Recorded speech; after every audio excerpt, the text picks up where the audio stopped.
మనకి ఇప్పుడే అందిన వార్త, ఫిష్ వెంకట్ గారు చూశారు కదా, ఆయన 2 కిడ్నీలు ఫెయిల్ అయిపోయి పాపం చనిపోయారు. ఫస్ట్ ఆఫ్ ఆల్ ఆయన ఆత్మకు శాంతి చేకూరాలని మనందరం కోరుకుందాం. So rest in peace mister fish Venkat గారు. నిజంగా ఒకటి గుర్తుపెట్టుకోండి, ఆయన చుట్టూ ఆయన ఎంతో ఎక్స్పీరియన్స్ ఉంది. 100 సినిమాల పైన నటించాడు. ఆయన చుట్టూ పెద్ద పెద్ద యాక్టర్స్ చాలా మంది ఉన్నారు. కానీ ఎంతమంది ఉన్నా కూడా అతని అనారోగ్యాన్ని ఎవరు బాగు చేయలేకపోయారండి. మీరు చూశారు కదా, ఎన్నో రోజుల నుంచి బెడ్ రెస్ట్ తీసుకుంటున్నాడు, బెడ్ మీదే ఉన్నాడు.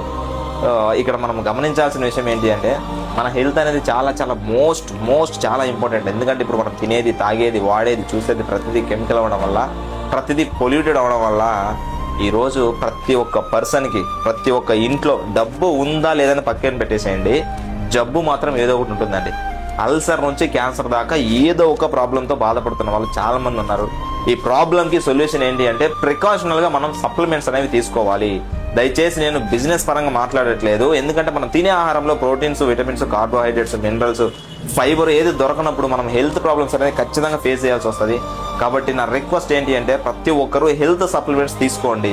మనం తినే దాంట్లో మనకు తగినటువంటి పోషక విలువలు లేకపోతే మనకి 100% అనారోగ్యం వస్తుంది. మన ఇమ్యూనిటీ లెవెల్స్ అనేవి డ్యామేజ్ అయిపోతాయి. మన ఇమ్యూనిటీ లెవెల్ అనేది ఇంక్రీజ్ అవ్వదు. దానివల్ల ప్రతి ఒక్క ప్రాబ్లమ్ని మనం ఫేస్ చేయాల్సి ఉంటుంది.